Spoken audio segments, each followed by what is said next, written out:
அவன் ஒரு தடுப்பூசி போட்டிருக்கிறான். அந்த தடுப்பூசி போட்டால் எந்த பாம்பு கொத்தினாலும் ஒன்றாகாது. அந்த தடுப்பூசி ஞான ஸ்நானம். கையை தட்டுங்க வருது அவருக்கு.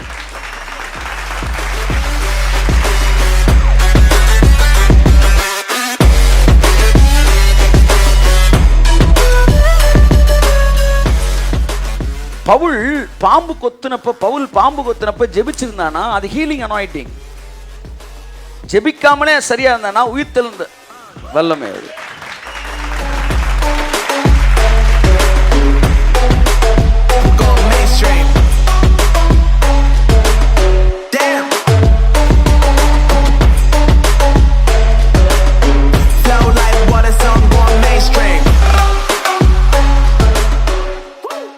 அன்புக்குரியவர்களை, தொடர்ந்து இந்த சத்தியத்தில் நிலைத்திருப்போம், இந்த சத்தியத்தை பேசுவோம். நாம் எல்லோரும் அவருக்கு சாட்சிகளாக இருக்கிறோம்.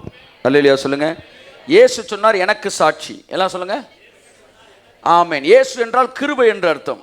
அப்ப கிருபைக்கு சாட்சியாக இருப்பதற்கு நல்லவர்கள் சாட்சியாக இருக்க முடியாது. கிருபைக்கு பாவிகள் மட்டும்தான் சாட்சியாக இருக்க முடியும். ஹல்லேலூயா. கரங்களை தட்டி கர்த்தர் கண்டி சொல்லுவோம். என் அன்புக்குரியவர்களே, கிருபைக்கு யார் சாட்சியாக இருக்க முடியும் என்றால் பாவிகள் சாட்சியாக இருக்க முடியும். அப்படித்தான் இயேசு சொன்னார் நீங்களே எனக்கு சாட்சியாக இருப்பீங்க அப்படின்னாரு. அப்படின்னா என்ன அர்த்தம்னா, நீங்களாம் பாவியாக இருப்பீங்க, நான் உங்களை ஆசீர்வதிப்பேன். அப்போது கிருபனை இதான் போல் அப்படின்னு அந்த கிருபைக்கு நீ சாட்சியாயிருவீங்க. நீங்கள் பாவியாக இருக்கும்போது உங்களை ஆசீர்வதிப்பேன். ஆசீர்வதிச்சோன்னு நீங்கள் பரிசுத்தவான் ஆயிருவீங்க. அல்லேலூயா சொல்லுங்க. பரிசுத்தவான் ஆகிறதுக்கு என்ன செய்தியை கொடுக்க வேண்டும் சொல்லுங்க. நீ பாவி என்கிற செய்தியா, கர்த்தர் உன்னை ஆசீர்வதிப்பார்ன்ற செய்தியா? எந்த அடிப்படையில் சொல்றீங்க சொல்லுங்க. நீங்க பாவி பாவி பாவினா நீங்க பரிசுத்தமாக மாட்டீங்க. ஆனா உன்னை நான் ஆசீர்வதிக்கிறேன்னு நீங்க பரிசுத்தமாயிருவீங்க. அதுக்கு ஒரு எடுத்துக்காட்டு, பரிசுத்தத்துக்கு எடுத்துக்காட்டு. இளைஞர்களுக்கு பரிசுத்தத்தை பேசணும் அப்படின்னா டக்குன்னு யாரை எடுப்பாங்க எடுத்துக்காட்டு சொல்லுங்க? யோசேப்பு. இவங்களுக்கு தெரிஞ்ச கதை அது ஒன்று தான். சரி, அவனே எடுத்துக்குவோம். அவன் என்ன செஞ்சான்? பாவத்தை தள்ளி விட்டு என்ன செஞ்சான்? ஓடி வந்தான். அவன் தான் சிறந்த எடுத்துக்காட்டு பரிசுத்தத்திற்கு. இப்போ யோசேப்பை பார்த்து யோசேப்பே நீ இவ்வளோ பரிசுத்தமாக இருந்தியே, இவ்வளோ உன்னை பாதுகாத்துக்கிட்டியே, இதுக்கு என்ன வந்து வாட் இஸ் தட், என்ன ரகசியம் சொல்லு அப்படின்னா சொல்லுவான், அதிகாலையிலே 4 மணி நேரம் அப்படின்னு யோசேப்பை வச்சு நான் பேசுகிறேன். ஆனால் யோசேப்பு அதை சொல்லவே இல்லையே. ஜெபிக்கிற தப்புன்னு சொல்லலை, ஆனால் ஜெபத்தையும் நீ பரிசுத்தத்துக்கு யோசேப்பு, அதாவது எதையோ குழப்ப போய் சேர்க்கக்கூடாது. மொட்டை தலைக்கும் முழங்காலுக்கு முடிச்சு போடக்கூடாது. அவன் பரிசுத்தமாக இருந்த என்ன காரணம் அவன் சொல்கிறான்னு கேட்போம். அதான் நான் நீ பேச விரும்புகிறேன். நீயா ஒன்று நான் கேட்குறேன் கேளுங்க. கோலியாத்தை தாவீது அடிச்சானா இல்லையா? ஜெயிச்சானா இல்லையா? சரி, அன்னைக்கு காலையில் எந்திரிச்சு தாவீது பல்லு விளக்குனானா இல்லையா? சொல்லுங்க. இல்லை ஒரு கெஸ்ஸிங்லையா சொல்லுங்க. விளக்காமலாம் போயிருப்பான். விளக்காம போயிருந்தானா பேச திருப்பாண்டிக்கல, விலைக்கு தான் போயிருக்கான். சரி, இப்போ அந்த வசனம் வருது. காலையில் எழுந்து அவன் குளித்து கிளம்பினான்னு கோலியாத்தை அடிச்சிட்டான். அவனே நான் சொல்கிறேன், காலையில் பல்லு விளக்குறதுனால தான் கோலியாத்தை அடித்தான், ஆகவே நம்ம எல்லோரும் பல்லு விளக்க வேண்டும் அப்படின்னு பிரசங்கம் பண்ணால் அது சரியான சரியான கன்ஜங்ஷன் ரெண்டையும் இணைக்கிறதா? தவறு. அவன் கோலியாத்தை அடித்ததுக்கு என்ன காரணம் சொல்கிறானோ அதை தான் கேட்கணும். அப்போ யோசேப்பு பரிசுத்தமானான். இப்போ யோசேப்பு போல் நீ பரிசுத்தமானா யோசேப்பு எதனால் பரிசுத்தமாக இருந்தான் என்பதை என்ன செய்ய வேண்டும்? பார்க்க வேண்டும். அவன் சொன்னா, நீ எஜமானுடைய மனைவி, நான் வந்து தவறு செய்வதில் தவறில்லை, ஆனால் உன்னுடைய கணவர் என்னை ஆசீர்வதித்திருக்கிறான். Kaiyathattu. The secret of Joseph's holiness is gratitude. என்னை இவ்வளவு ஆசீர்வதித்த என் எஜமானனுக்கு விரோதமாய் நான் பாவம் செய்வது எப்படி? அந்த நன்றி உணர்வு அவனை பாவத்தில் அவன் உள்ளிருந்து வெளியே வருது. சார், நீ மனைவி என்பதால் உன்னை மட்டும் விட்டு வைத்திருக்கிறான், மற்ற எல்லாவற்றுக்கும் நீ அதிபதியாக இருக்கிறான். இப்படி இருக்க அப்ப அவனை பாவம் செய்யாமல் தடுத்தது abundant blessing. இன்னைக்கும் ஜனங்களை நீங்க ஆசீர்வாதத்தில் நிரப்பிட்டீங்கன்னா அவன் சொல்லுவான், என்னை இவ்வளவு ஆசீர்வதித்த கர்த்தருக்கு விரோதமாய் நான் பாவம் செய்வது. கையத்தட்டே. ஆமென். The secret of bringing up the people in holiness is super abundant blessing preachings. Preach the blessing. மறுபடி ஆசீர்வாதத்தை பேசுங்கள். அவன் ஆசீர்வதிக்கப்பட அவனுக்குள் நன்றி உணர்வு பெருகுகிறது. தான் செய்கிற தவறுகள் அவனுக்கு தெரிய ஆரம்பிக்கிறது. அவன் மறுரூபமாக ஆரம்பிக்கிறான். அதைத்தான் தேவன் சொன்னார், உன் வழிகள் என் வழிகள் அல்ல. ஆமென். ஒரு பாவி உட்கார்ந்து இருக்கிறான். இயேசு 1 மணி நேரம் பிரசங்கம் பண்ணிக்கிட்டு இருக்கிறாரு. இயேசுனார் பிரசங்கத்திலேயே யார் யார் நீங்கள் என்னை ஏற்றுக்கிறீங்க, பாவி நீங்கள் உணர்றீங்கன்னு சொன்னப்ப ஒரு 50 பேர் வராங்க, 100 பேர் வராங்க, 1000 பேர் வராங்க. ஆனால் பக்கத்தில் உட்காந்து இந்த ஒருத்தன் வலையை பின்னிக்கிறதே வரவே இல்லை. இயேசுனார் பிரசங்கத்தில் அவன் பாவின்னு உணரவே இல்லை. ஆனால் படகு நிறைய மீனை கொடுத்தாரு. ஐயா நான் பாவியான்ட்டான். சில போடுங்க சார். அதான் sir, the power of blessing will make you realize who you are. ஆசீர்வாதம் உனக்கு உணர்த்தி காட்டக்கூடியது. சும்மா நீ எதையோ ஒன்றுக்கு இத்து போன கொள்கையை வச்சுக்கிட்டு இதை பேசுங்க. நீ இதைத்தானே 40 வருஷம் பேசுன, அம்புட்டு வந்து அப்படியே தான் இருக்கு. ஆனால் என்றைக்கு தேவன் நல்லவர் என்பதை பேசுகிறாரோ. ஆமென், ஹல்லேலூயா. தேவன் நல்லவரா, நல்லவருக்கு நல்லவரா? நல்லவரா? என்ன ரஜினிகாந்த் அவரு, நான் கூட நல்லவனுக்கு நல்லவன், நீங்கள் எல்லாருமே நல்லவனுக்கு நல்லவன். ஆனால் அவருக்கு உங்களுக்கு என்ன வித்தியாசம் தெரியுமா? அவர் கெட்டவனுக்கு நல்லவன். கையத்தட்டு. நல்லவனுக்கு கெட்டவனாய் இருந்தால் அது மிருகம், நல்லவனுக்கு நல்லவனாய் இருந்தால் அது மனிதன், கெட்டவனுக்கும் நல்லவனாய் இருந்தால் அவர் தேவன். தேவன் எனக்கு ஒரு தேவன் உண்டு. அவர் எப்பொழுதும் நல்லவராகவே இருக்கிறார். தீயவர்களுக்கும் நல்லவராகவே இருக்கிறார், எனக்கும் நல்லவராகவே இருக்கிறார். நான் இங்கே நிற்பது நான் நல்லவன் என்பதனால் அல்ல, தேவன் நல்லவர் என்பதனால். ஒவ்வொரு நாளும் நீங்கள் ஆசீர்வதிக்கப்படுவது நீங்கள் நல்லவர் என்பதனால் அல்ல, தேவன் நல்லவர் என்பதனால். உங்கள் ஜீவன் பாதுகாக்கப்பட்டது நீங்கள் நல்லவர் என்பதனால் அல்ல, தேவன் நல்லவர் என்பதனால். உங்கள் பிரயாணங்களை கர்த்தர் காத்துக் கொள்கிறார் என்றால் நீங்கள் நல்லவர் என்பதனால் அல்ல, தேவன் நல்லவர், தேவன் நல்லவர், தேவன் நல்லவர், தேவன் நல்லவர்.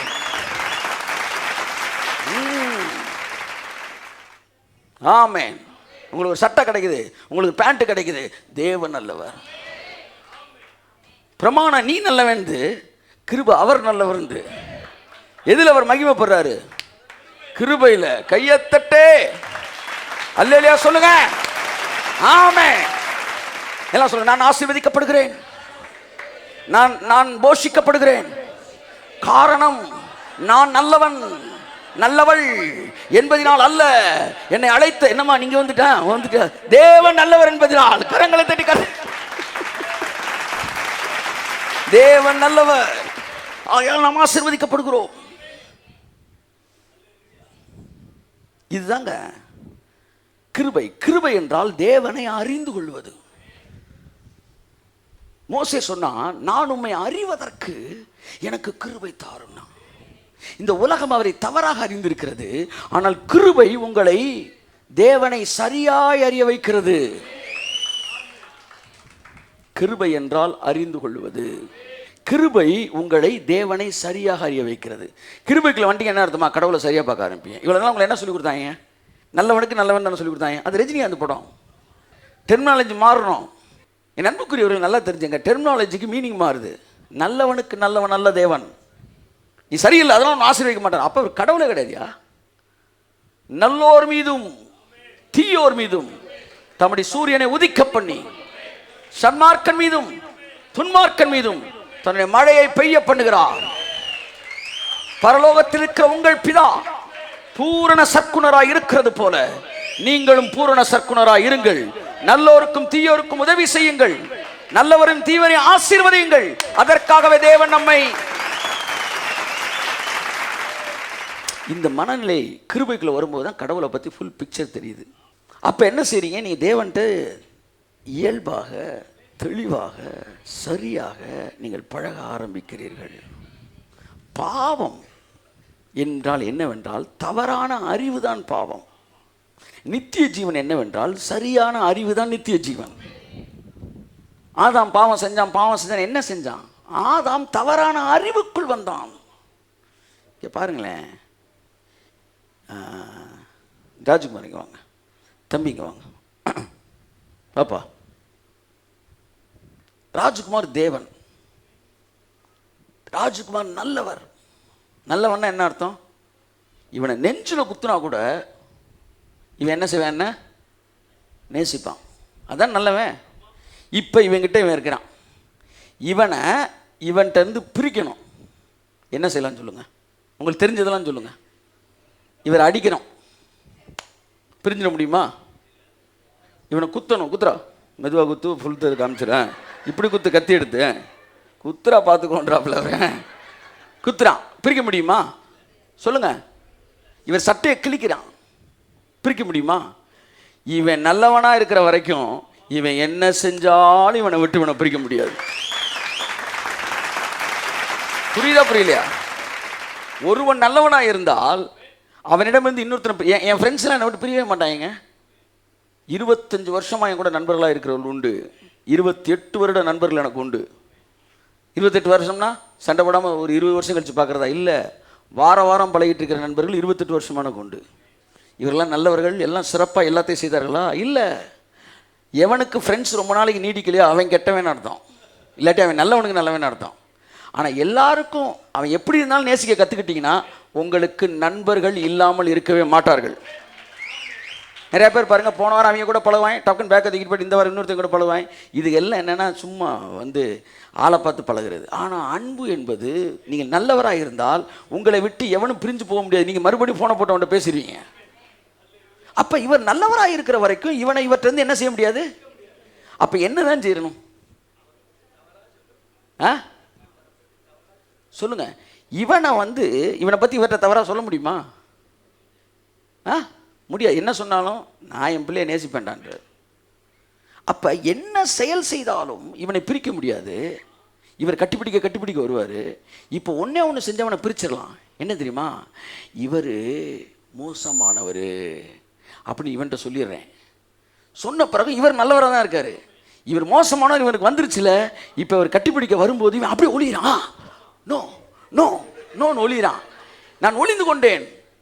என்ன நடந்து? அவர் கேட்குறாரு, பழத்தை சாப்பிட்டியா? நான் நல்லவர்ரா. நீ பழத்தை சாப்பிட்டது எனக்கு பிரச்சனை இல்லை, நீ பழத்தை சாப்பிட்டது எனக்கு பிரச்சனை இல்லை. இப்போ அது உனக்கு பிரச்சனையாக இருக்கு.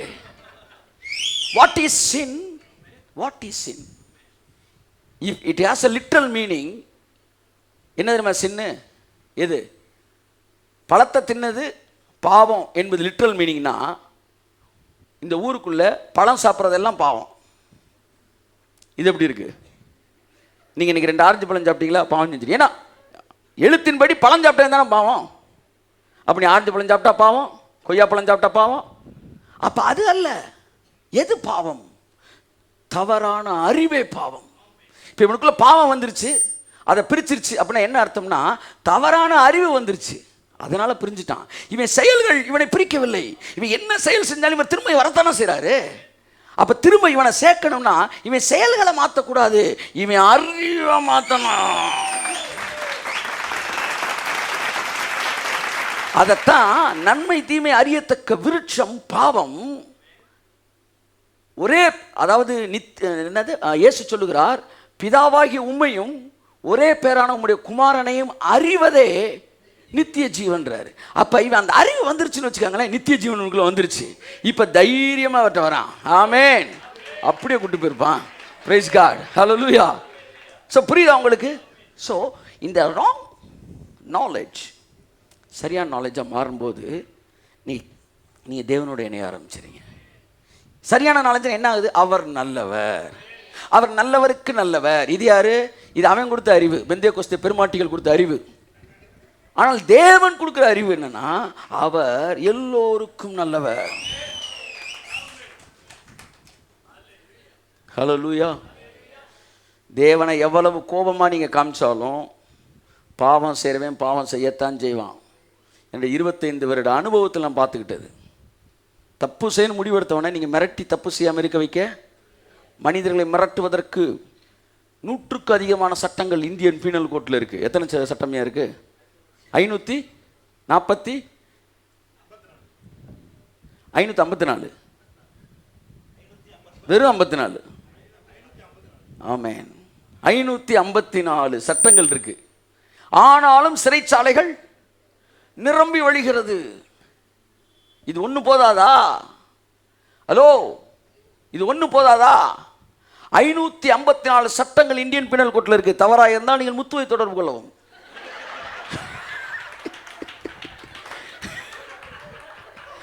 554 சட்டங்கள் இருக்கிறது. ஆனாலும் இந்தியாவின் சிறைச்சாலைகள் நிரம்பி வழிகிறது. ஆகவே இதிலிருந்து என்ன தெரிந்து கொள்கிறோம்? சட்டங்கள் மனிதனை திருத்தாது, ஆனால் உள்ளான மனது ஒருவனை திருத்தும். நீங்க பகல்ல போறீங்க, அங்க வந்து ஒன்மேன் போட்டுக்கிறாங்க, நீங்க சுத்தி போயிருவீங்க. ஏன்னா போன பில்லு போட்டுருவாங்கன்னு ஃபைன் போட்டுருவாங்க. இப்போ நைட்டு 1 மணிக்கு போறீங்க, அந்த பக்கம் பஸ்ஸே வராது. நீங்க என்ன செய்ய ஆரம்பிக்கிறீங்க? ஒன்மேல போக ஆரம்பிக்கிறீங்க. அப்போ அந்த சட்டம் ஒன்மேன்னு போட்டுருக்க அந்த போர்டு உங்களை மாற்றவே இல்லை பார்த்தீங்களா கடைசி வரைக்கும். ஆனால் ஒன்மேல போகக்கூடாது நீங்கள் முடிவு எடுத்திருந்தீங்கன்னா நீங்கள் பகல்லையும் போக மாட்டீங்க, நைட்டும் போக மாட்டீங்க. அதுதான் உள்ளான மாற்றம். இந்த ஆலமரத்துக்கிட்ட இப்படி அந்த ஃபஸ்ட்டு கட்டிங்கில் திரும்பக்கூடாது, 2வது போய் தான் திரும்பணும். ஃபஸ்ட்டு கட்டிங்கில் திரும்பினா 8th பஸ்ஸு வந்து காலி பண்ணிடும். அதனால் நீ சுற்றி தான் போவோம். ஆள் இல்லாட்டினா அப்படி போகலான்னு பார்ப்போம். பகலில் போகிற நாள் நைட்டு 1 மணிக்கு நான் ஆஃபீஸை 12:30 மணிக்கு க்ளோஸ் பண்ணிவிட்டு வந்துக்கிட்டு இருக்கிறேன். அப்போ ரைட்டில் கட் பண்ணலாம். ஆவியானவர்கிட்ட சொல்கிறாரு, அது டிராஃபிக் ரூல்ஸ் இல்லை மகனே, நீ நேராக போய் தான் கட் பண்ணணுன்றார். யாரும் இல்லையே. ஆனாலும் நான் மனதிலே தவறு செய்யக்கூடாதுன்னு முடிவெடுத்தபடினால் நான் என்ன செய்கிறேன்? நான் I-10 வச்சுருந்தேன். அப்போ நேராக போய் வழக்கம் போல் யாருமே இல்லாட்டினா கூட ரூல்ஸ் அப்படியே ஃபாலோ பண்ணி போனேன். இப்போ யாருமே இல்லை. உள்ளான மாற்றம் தான் ஒரு சரியான செயலை செய்ய வைக்கிறது. ஆனால் போர்டு வந்து செய்ய வைக்காது. நான் அப்படியே போயிட்டு வந்தேன். இல்லை, கர்த்தர் சொன்னார், நீ தான்டா பிள்ளை, உனக்கு இன்னும் 1 மாதத்தில் புது கார் வரும்னாரு. எனக்குள்ளே பளிச்சுன்னு அந்த சவுண்டு கேட்டுச்சு. வந்து வீட்டில் சொல்கிறேன், கர்த்தர் சொல்கிறாரு.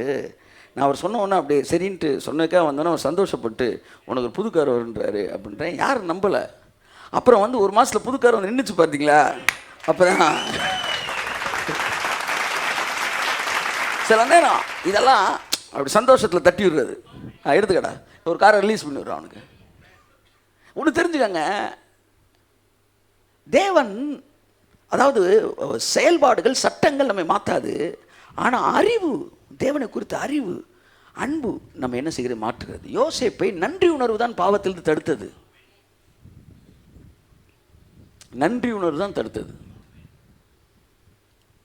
அன்பு அடிமையாகிறோம். உயிர்த்தெழுந்த வல்லமை, ஆமென் சொல்லுவோம், மிகப்பெரிய தாக்கத்தையும் அதிர்வையும் பலருக்குள்ளே ஏற்படுத்தி இருக்கிறது. தொடர்ந்து உயிர்த்தெழுந்த வல்லமையை பற்றி பேசுவது நல்லது என்று நான் நினைக்கிறேன். ஆமென் சொல்லுவோம். அதற்கு இந்த வாரத்தில் ஆதார வசனமாக ஒரு வசனத்தை எடுத்துக்கொள்வோம். ரோமர் 6:5 ஆதலால் அவருடைய மரணத்தின் சாயலில் நாம் இணைக்கப்பட்டவர்களானால் அவர் உயிர்த்தெழுதலின் சாயலிலும் இணைக்கப்பட்டிருப்போம். கரங்களை தட்டி கர்த்தருக்கு நன்றி சொல்லுவோம். எல்லோரும் சேர்ந்து வாசிப்போம்.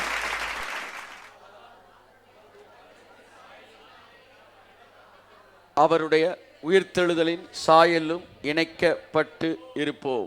ஆமேன். 2 வார்த்தை, முக்கியமான வார்த்தை.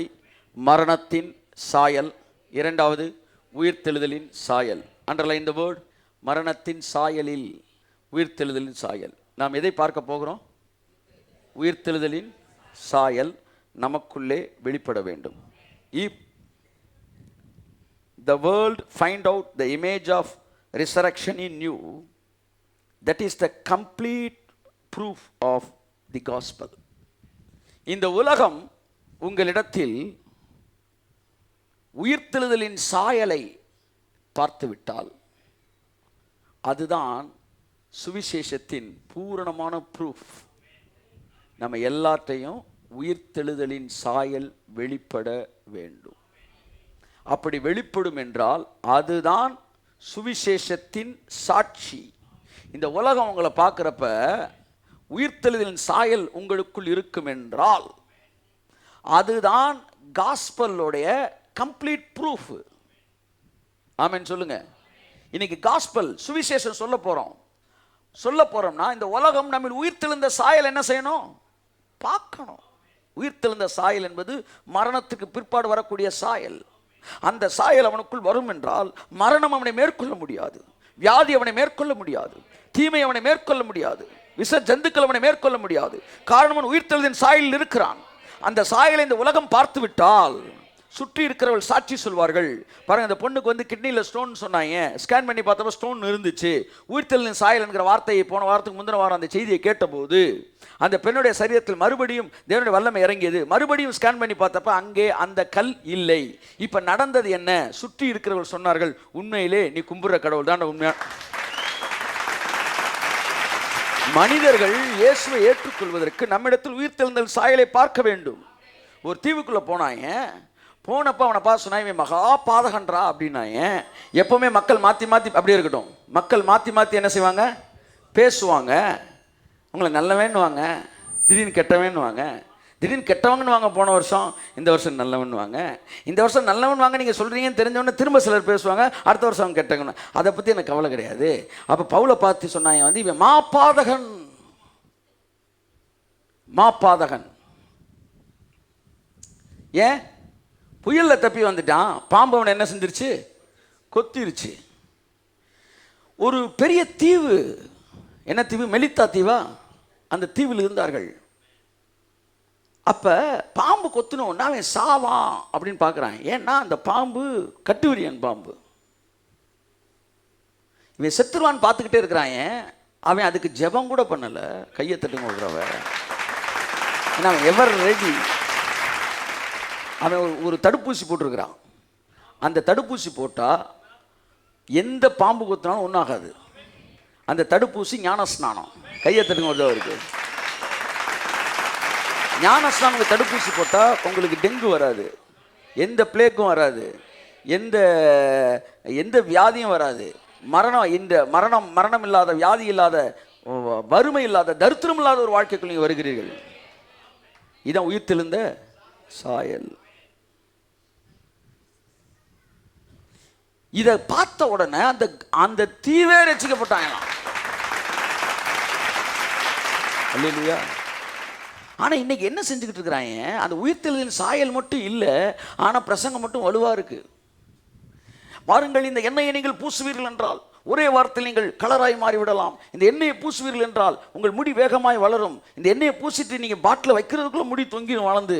இப்படிலாம் பேசிக்கிட்டே இருந்தோன்னா கடைசியில் எல்லாம் கேட்டு என்னன்றீங்க? என்ன எங்கே சார் இருக்கு?